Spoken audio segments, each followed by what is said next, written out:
ఓం నమ శివాయ. అందరికీ నమస్కారం అండి. ఈ 2 విషయాలు మీ ఇంట్లో జరుగుతూ ఉంటే మీకు దైవశక్తి తోడుగా ఉన్నట్టే లెక్క. అంటే మనం దైవశక్తి యొక్క స్వరూపాన్ని నిజంగా చూస్తున్నామా? మరి ఆ 2 విషయాలు ఏంటి? మన ఇంట్లో ఎలా జరిగితే దైవశక్తి మనకు తోడుగా ఉంటుంది అనే విషయాన్ని నిర్ధారణ చేసుకోగలుగుతాము. అటువంటి వాటిని కూడా మనం ఈ వీడియోలో వివరంగా తెలుసుకుందాం. కాబట్టి వీడియోని ఎక్కడ స్కిప్ చేయకుండా చివరి వరకు చూడండి. అలానే మన ఛానల్‌ని సబ్స్క్రైబ్ చేసుకోండి. మానవ జీవితాన్ని ఒక అద్భుతమైన అతీత శక్తి నడిపిస్తుంది అని చెప్పడంలో ఎలాంటి సందేహమే లేదు. అవును. మానవ జీవితం అనేది ముందుకు సాగాలి అంటే మనకు కనిపించినటువంటి శక్తి ఆ దైవం అని మనం నమ్ముతూ, ఆ దైవానికి మనం ఎప్పటికప్పుడు దండం పెట్టుకోవడం, పూజ అధికారాలు చేయలాంటివి చేస్తూ మనకు మనం పాజిటివ్‌ని శక్తిని నింపుకొని ముందుకు సాగుతూ ఉంటాం. అయితే దైవశక్తి మనల్ని నడిపిస్తుంది అనడానికి సంకేతాలేంటి? మనం చేసే పనుల్లో దైవశక్తి మనకు తోడుగా ఉండి నడిపిస్తుంది అని చెప్పి అనడానికి ఆ సంకేతాలేమిటి? ఇప్పుడు ఒకసారి తెలుసుకుందాం. భగవంతుడు ఏ రూపంలోనైనా మన దగ్గరకు రావచ్చు. ఉదయాన్నే మీరు లేచిన సరికి ఒక కాకి మీ ఇంటి ముందు వాలి పదే పదే అరుస్తూ ఉందనుకోండి. మీరేం చేస్తారు? ఉదయాన్నే లేచిన వెంటనే కాకి అరుపులు ఏంటి అంటూ విసుక్కుంటూ ఉంటారు. అలా విసుక్కోవడం అనేది చాలా తప్పు. మీరు ఆ కాకిని ఉదయం లేచిన వెంటనే చూశారు. కాసేపటికి మీ పనులు చేసుకుంటూ ఉండగానే ఆ కాకి అలానే అరుస్తూ అనుకోండి. మీరు వెంటనే ఏం చేస్తారు అంటే, మీ ఇంట్లో తినడానికి ఉన్న పదార్థం తీసుకొని వెళ్లి అక్కడ పెట్టడం అలవాటు చేసుకోండి. ఒకరోజు పెడితే ప్రతిరోజు వస్తుంది అని మీరు అనుకోవచ్చు. అవును. ప్రతిరోజు వస్తుంది. మరి అలా ప్రతిరోజు కాకి ఎందుకు వస్తుంది అని ఆలోచిస్తే ఖచ్చితంగా మీకు సమాధానం ఇక్కడ దొరుకుతుంది.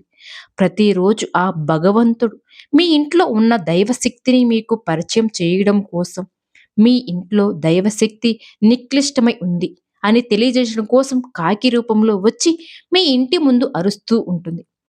అలా మీరు తెలుసుకోగలిగినట్లయితే ఆ దైవం శక్తి మీకు తోడుగా ఉండి ఆ రోజంతా కూడా మిమ్మల్ని విజయం వైపు నడిపిస్తుంది. ఇక మరొక విషయానికి వస్తే మనం పూజ చేసే సమయంలో దేవుడు పటాలన్నిటిని కూడా చక్కగా అలంకరిస్తూ ఉంటాం. పటాలన్నిటిని కూడా పసుపు, కుంకుమ బొట్టు పెట్టి చక్కగా అలంకరిస్తాం. అలా అలంకరించిన తర్వాత పూలతో అలంకరణ చేస్తాం. అలా పూలతో అలంకరణ చేసి తర్వాత చక్కగా మనం దీపం, ధూపం, నైవేద్యాలు పెట్టి భగవంతుణ్ణి స్మరించుకొని మన పూజను పూర్తి చేస్తాం. అయితే మీరు పూజ చేసేటప్పుడు ఎప్పుడైనా మీరు గమనించినా మీరు ఏ పటానికైతే పూలతో అలంకరించారో అవి మధ్యలో రాలి కింద పడుతూ ఉంటాయి. అంటే ఫోటో పై నుంచి కింద మనం పెట్టుకునే పీట మీద పడుతూ ఉంటాయి. మీరు ఒకవేళ ఎప్పుడైనా గమనించకపోతే గమనించండి. అలా మీ ఇంట్లో మీ పూజ గదిలో కనుక మీరు పూజ చేసేటప్పుడు పెట్టిన పువ్వులు అలా రాలి పీటపై పడుతున్నాయి అంటే మీ ఇంట్లో దైవశక్తి ఉంటుంది అని అర్థం. దేవుడి యొక్క అనుగ్రహం మీ యొక్క కుటుంబంపై చక్కగా ఉంది అని అర్థం చేసుకోవాలి. భగవంతుడు తన యొక్క కరుణ కటాక్షాలు మీ ఇంటిపై చాలా చక్కగా ఉంచాడు అని అర్థం చేసుకోవాలి. అందుకే విజయాలు మీ సొంతం అవుతూ ఉన్నాయి. మీరు చేసే వ్యాపారంలో మీకు చక్కగా లాభాలు వస్తున్నాయని అర్థం. పిల్లలు చదివే చదువుల్లో ప్రతి దాంట్లో కూడా వాళ్ళకి జ్ఞాపక శక్తి పెరిగి మంచి మార్కులు సాధిస్తున్నారు అంటే మీ ఇంట్లో దైవశక్తి నిండుగా ఉంది అని అర్థం. ఇక ఈ విధంగా ఎప్పుడైనా పువ్వులు రాలినప్పుడు మీరు ఖచ్చితంగా గమనించుకోండి. అలా రాలి పడితే అంటే ఇంట్లో దైవశక్తి ఉంటుంది అని అర్థం చేసుకోవాలి. ఇక మీరెప్పుడైనా గమనించినట్లయితే పూజ గదిలోకి బల్లులు వస్తూ ఉంటాయి అనుకోండి. ఇల్లంతా తిరిగినా పర్లేదు. పూజ గదిలోకి వస్తే ఎలా అని వాటిని మనం తరిమేస్తూ ఉంటాం.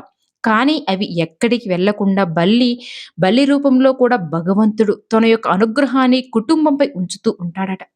దేవుడు తన యొక్క శక్తిని ఇంట్లో చిన్న చిన్న జంతువులు, కీటకాల రూపంలో ఉంచుతూ ఉంటాడట.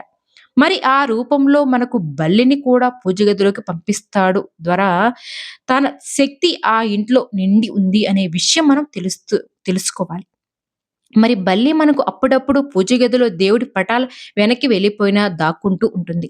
మనం ఎంత ఆ బల్లిని బయటికి తరిమేయాలనుకున్నా అస్సలు వెళ్ళదు. అక్కడే అలా ఉండిపోతూ ఉంటుంది. అలా ఉంటుంది అంటే అర్థం దైవశక్తి మీ ఇంట్లో నిక్లిష్టమయ్యింది అని అర్థం. దాని అంటే ఆ దైవశక్తి మీరు ఉత్తేజపరిచి చక్కగా ఆ దైవశక్తిని మీరు ఎప్పటికప్పుడు మీ ఇంట్లో పాజిటివ్ ఎనర్జీని ఫీల్ చేసేలా చేసుకోగలిగితే చాలు. చక్కగా మీ ఇంట్లో సుఖ సంతోషాలు అనేవి ఉంటాయి. మరి దైవశక్తిని మనం ఉత్తేజపరచడానికి ఏం చేయాలి అంటే ధూపాన్ని వేస్తూ ఉండాలి. ఆ ధూపంలో కూడా కర్పూరం, జవాని లాంటివి వేస్తూ ఆ సుగంధవంతమైనటువంటి వాసనకు దైవశక్తి ఇంకా పెంపొందుతూ ఉంటుంది. అలా పెంపొందినటువంటి ఆ యొక్క దైవశక్తి మన కుటుంబంలో ఉండే ఆర్థిక ఇబ్బందులు, కష్టాలు, నష్టాలు దూరం చేయడంతో పాటు మన కుటుంబానికి కావాల్సినటువంటి ప్రతి ఒక్క సమస్యను తొలగించి జీవితంలో ముందుకు వెళ్ళడానికి సహాయపడుతూ ఉంటుంది. అయితే ఇంకొక విషయం ఏమిటి అంటే, మనం ఇంట్లో పెట్టే దేవుడి పటాలు ఏవైతే ఉంటాయో అవన్నీ కూడా ఒకసారి మనం నిశ్చీతలంగా గమనిస్తే గనక మామూలుగా అయితే అంతగా తెలియకపోవచ్చు.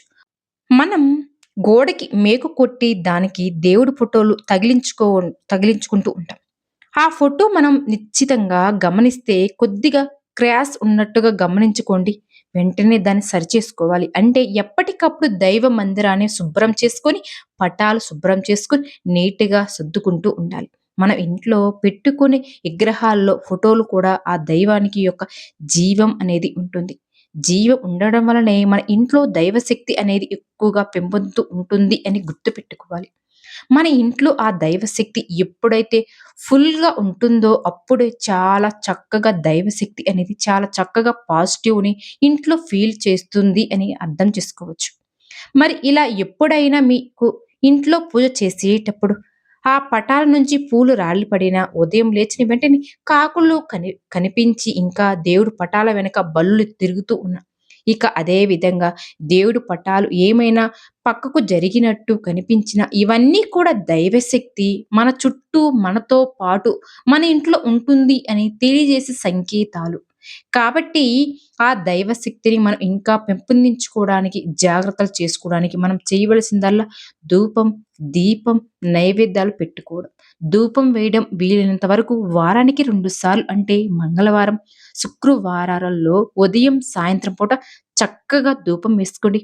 ఆ ధూపంలో జవాది, కర్పూరం, సుగంధ ద్రవ్యాలు ఏవైతే ఉంటాయో వాటన్నిటిని వేసి ఇల్లంతా సుగంధంగా, పరిమితంగా నింపండి.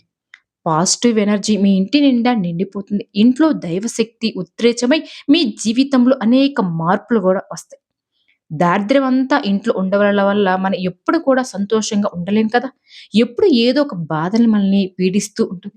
మరి దరిద్ర దేవత బయటకు పంపించాలి అంటే కొన్ని ప్రత్యేకమైన విధి విధానాలు పాటించాలి.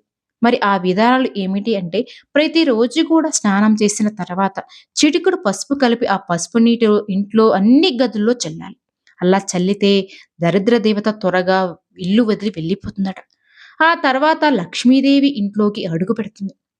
అలాగే నెలకు ఒక్కసారైనా సరే ఇంట్లో ఉన్న బూజులు దులిపి ఇల్లంతా శుభ్రం చేసుకుంటూ ఉండాలి. అలా చేయడం వల్ల దారిద్ర్య దేవత ఇంట్లో నుండి పారిపోతుంది. ప్రతిరోజు కూడా పూజలు, అగరబత్తులు వెలిగించండి. సువాసనలను వెదజల్లి ఇంట్లో దారిద్ర్య దేవత అస్సలు ఉండలేదు. అలాగే ఎండు కొబ్బరి పొడిలో సాంబ్రాణి, గుగ్గిళ్ళు కలిపి వారానికి ఒకసారైనా సరే ఆ పొడితో ఇంట్లో ధూపం వేస్తే దెబ్బకు దారిద్ర్య దేవత మీ ఇల్లు వదిలి పారిపోతుంది. ఎందుకంటే ధూపం చాలా శక్తివంతమైంది కాబట్టి. ఇలా దరిద్ర దేవత ఇంట్లో ఉందని సూచనలు కనిపించినప్పుడు ఈ చిన్న చిన్న విధి విధానాలు పాటిస్తే గనక తప్పకుండా జ్యేష్ఠాదేవి మీ ఇంటి నుండి వదిలిపోతుంది. ఆ తర్వాత లక్ష్మీదేవి ఇంట్లోకి అడుగుపెడుతుంది. ఈ విధంగా గనక చేస్తే లక్ష్మీదేవి కరుణ కటాక్షాలు మీపై, మీ కుటుంబంపై వెల్లవెల్లలా ఉంటాయి. విన్నారు కదండీ! ఈ వీడియో గనుక నచ్చితే లైక్ చేయండి. మన ఛానెల్‌ని సబ్స్క్రైబ్ చేసుకోండి. ఓం శ్రీ మాత్రే నమః.